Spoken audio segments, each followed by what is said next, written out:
وہ یہاں پر جب جس وقت 12:12 ہوئے تھے تو یہ بھٹو صاحب نے ایک فیڈرل سیکیورٹی فورس بنائی ہوئی تھی FSF جو تھا، جس کا چیف مسعود محمود تھا. تو وہ بھٹو کے پرائم منسٹر ہاؤس کو گارڈ کرتی تھی، اور جو سویلین اور ملٹری فورسز تھیں اس کے علاوہ وہ FSF کے جوان. جیسے ہی وہ ڈیوٹی چینج ہوئی تو فوجی ٹرپس آئے اور انہوں نے اس کو ٹیک اوور کر لیا. بھٹو صاحب کو پتہ اٹھایا گیا، نیند سے بیدار کیا گیا. بھٹو صاحب لیٹ گئے تھے، ان کو بتایا گیا کہ فوج آ گئی ہے. انہوں نے جنرل ضیاء کو فون کیا اور جنرل ضیاء سے پوچھا کہ یہ سب کچھ کیا ہو رہا ہے. تو انہوں نے کہا سر میرا اس کے علاوہ میرے پاس کوئی آپشن نہیں تھا کہ ہم یہ کارروائی کریں.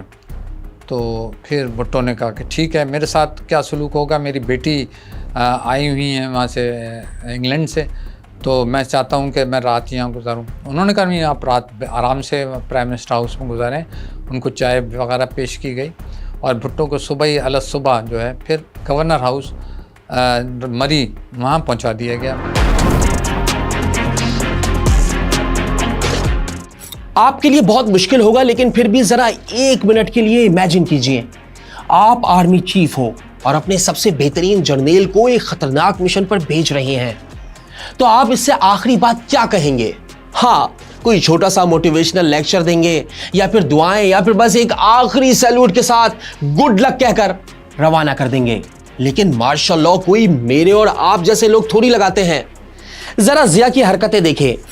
5 جولائی 1977 کی رات جب ذوالفقار علی بھٹو کی منتخب حکومت کو گرانے کے لیے فوجی بغاوت کا آغاز ہونے والا تھا، تو جنرل ضیاء الحق نے اپنے سب سے قریبی ساتھی کمانڈر 10 کوڈ لیفٹیننٹ جنرل فیض علی چشتی کو اپنے قریب بلایا. ایک کونے میں لے گئے اور پھر ان کے کان میں آہستہ سے گھبراتی ہوئی آواز میں سرگوشی کی.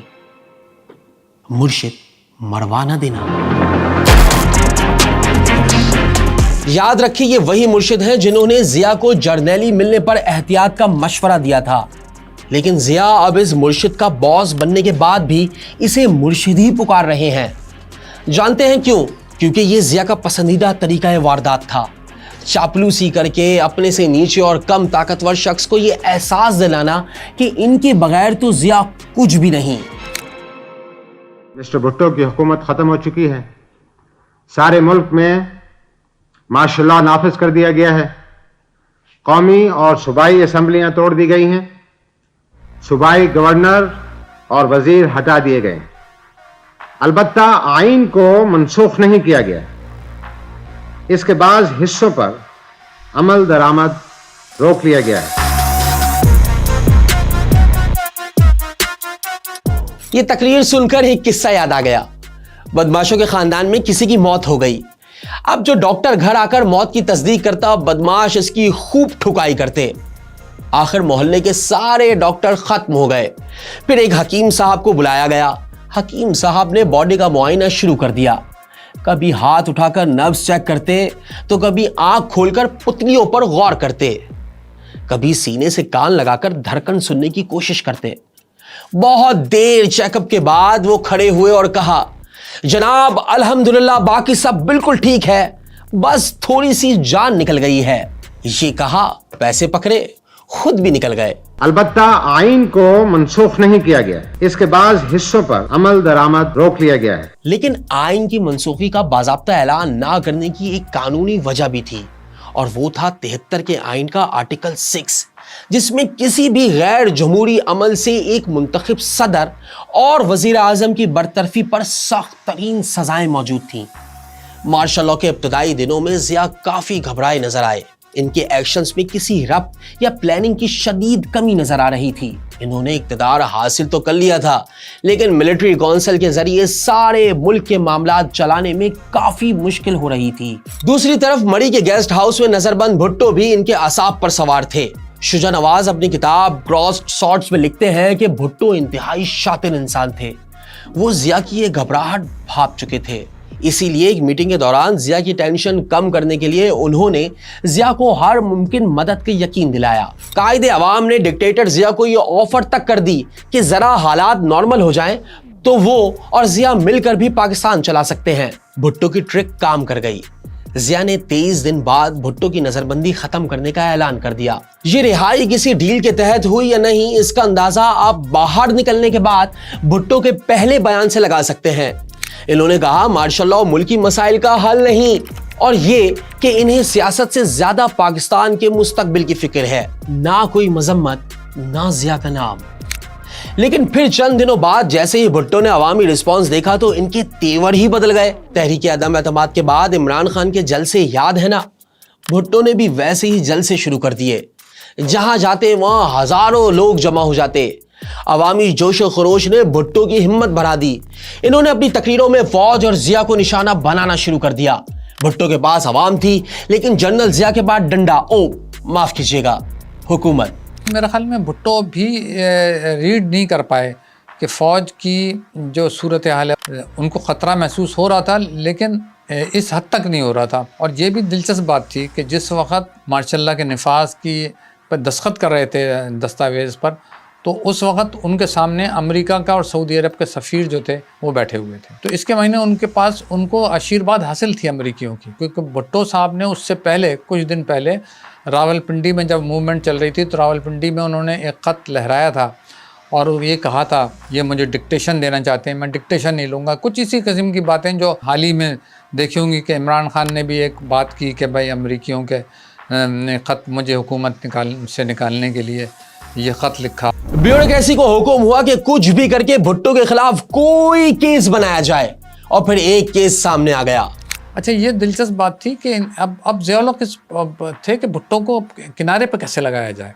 मेरा ख्याल है तो उस वक़्त एक बहुत बड़े वकील थे, AK बरोही उनका नाम था। उन्होंने ज़िया को बताया, एक फ़ाइल थी उस पर भुट्टो साहब ने रज़ा कसूरी की, जिनके कत्ल के मुकदमे में उनको पकड़ा गया था, कि भुट्टो को फिर अरेस्ट कर लिया गया उस कत्ल के मामले में। तो ये AK बरोही ने उनको मशवरा दिया था कि ये केस ऐसा है जिसकी फ़ाइल पे शायद उन्होंने लिखा है वल्लाह आलम, वो एलिमिनेट हिम के लफ्ज़ लिखे हुए थे, भुट्टो साहब के दस्तखत थे।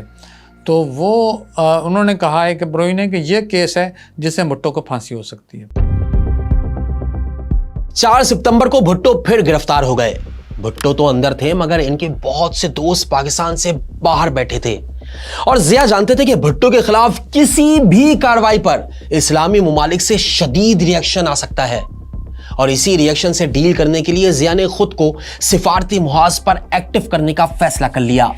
पहले सऊदी अरब और फिर तेहरान पहुंच गए, जहां के शाह इन दिनों खुद खुमैनी की मकबूलियत से शदीद परेशान थे। शायद ज़िया इनके पास यही सोचकर गए होंगे कि खूब गुजरेगी जब मिल बैठेंगे दीवाने दो। और लगता यूं है कि शाह ईरान से ज़िया को कुछ ज्यादा ही शह मिल गई। इसीलिए इन्होंने 18 सितंबर को तेहरान में बैठे बैठे ही एक इंतहाई जारहाना बयान दाग दिया। ये आइन वाइन कुछ नहीं है, ये तो बस एक कागज के कुछ टुकड़े हैं। मेरी मर्जी है मैं इसे फाड़ कर फेंक दूं और कल एक नया सिस्टम ले आऊं। मुझे कौन रोक सकता है?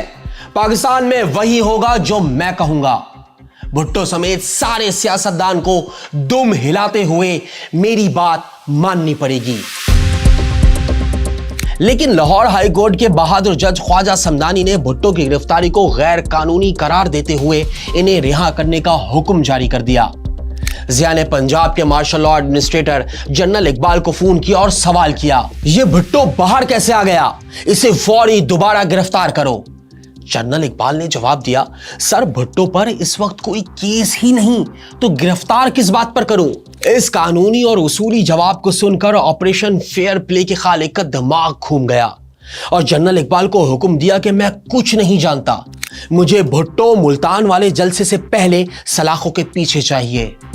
लेकिन यहां भी जनरल इकबाल की शराफत को दाद देनी पड़ेगी, जिन्होंने इस ऑर्डर पर भी अमल करने से इनकार कर दिया। यही वजह थी कि जब आगे चलकर मार्शल लॉ एडमिनिस्ट्रेटर्स को गवर्नर्स के ओहदे पर प्रमोट किया गया तो जनरल इकबाल का नाम लिस्ट से निकाल दिया गया। खैर, मुल्तान का जलसा हुआ, भुट्टो वापस सिंध आ गए। 16 सितंबर की फजर का वक्त था।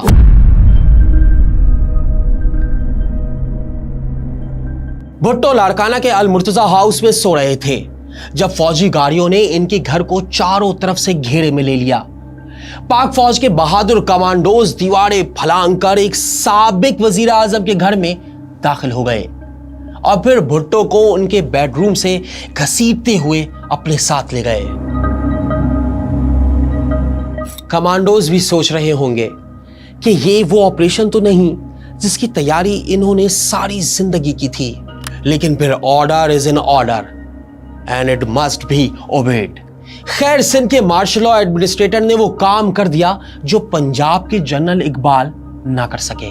गिरफ्तारी के बाद जनरल जिया ने सहाफियों को बताया कि इनके पास भुट्टो की करप्शन, इख्तियारात के नाजायज इस्तेमाल और इलेक्शंस में धांधली के नाकाबिले तरदीद शवाहिद मौजूद हैं, जिनकी बुनियाद पर इनके खिलाफ फौजी अदालतों में मुकदमात चलाने का फैसला किया गया। कुछ सुना सुना लग रहा है ना? चले खैर आगे बढ़ते हैं।